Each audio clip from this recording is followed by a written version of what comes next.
Good Monday morning, Pastor Rob here. Today's devotional is dealing with sin in our lives.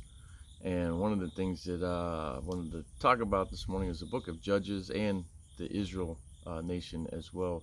Basically, many times God had commanded them to drive the enemy out of the territory they were taking utterly, which means, unfortunately, women, children, and everything, and to eradicate the idolater and pagan people from the land they were to take and inhabit, so that they would not influence the Israelites as they moved in and took up residence in the lands that they were given by God's hand. And so we think about that, and you can apply that to your life. If you're trying to get away from sin, if you have a sin habit that's keeping you from functioning completely for God, sin will inhibit that. Sin will prohibit that. I've always said that it's hard to have the Holy Spirit work through you if it always has to work on you. In other words, if you're living in regret, if you have a sin habit or something that keeps hindering you from moving forward with God and keeps holding you back or making you feel guilty, that's one of the things that comes along with a sin habit, is you feel guilty. So then you're almost handicapped when it comes to going out and telling people about Jesus Christ, preaching the gospel, because you don't have the inner security and confidence that you should be telling the gospel. So to eradicate sin from your life, just like God commanded the Israelites to eradicate the idolaters, the pagans from the land they were to take. So basically that's the message of the day: eradicate it completely. So what I've found is, as we deal with people in the church that have a sin habit, they'll ask for forgiveness. They'll go home. They'll almost get rid of everything that may or may not may hinder them from following God or causing them to trip up in sin and repeat the sins of the past. But they won't get rid of everything. For example, it's pornography. People will leave a little window of opportunity for them, a locked door, a secret password, or something on their computer that nobody knows about but them. So I'm doing a great job for God on everything, but this one little thing I'm going to keep for myself. If it's alcohol, well, maybe I'll keep some alcohol in my refrigerator just for a rainy day.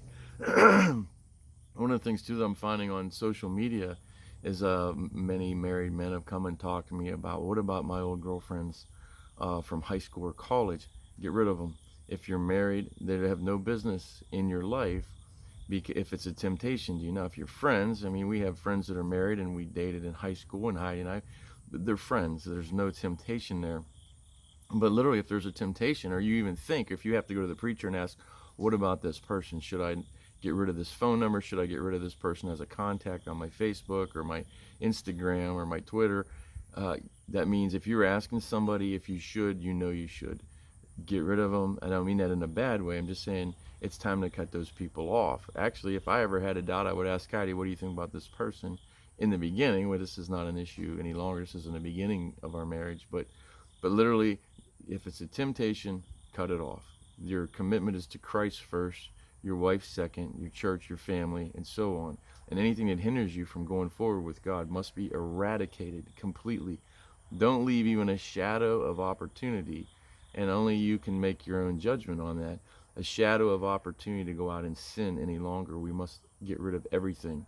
And if it's there and it's going to trip you up, get rid of it, no matter what it is. Again, don't leave that bottle of alcohol in your refrigerator if it's alcohol. Don't keep anybody around that you know that you used to do drugs with. If you did drugs, eradicate those friendships, those relationships that might tempt you to cheat on your husband or your wife. Eradicate those contacts, get rid of those friend requests, and just concentrate on serving God and growing closer in love with your spouse as God ordained in the Bible. So anyway, that's my thought. As I was reading Judges and I was reading through the Old Testament, there was a big fault. And the thing that caused Israel to trip up every time was the fact that they didn't honor God by obeying his orders to eradicate the enemy. The enemy is waging war against your soul, and whatever that is in your life, in your house, in your refrigerator, on your computer, eradicate it, get rid of it, because it will continue to wage war as long as that access is there. So that's my prayer for today for everybody. Just eradicate sin, the sin habits. Turn to God. Fill the voids that you used to fill with those things, with Bible reading. Call a friend. Call an accountability partner. Prayer. Put yourself in some type of volunteer service at a ministry somewhere, and reprogram your mind to do those things. So Hope everybody has a great day. See you tomorrow.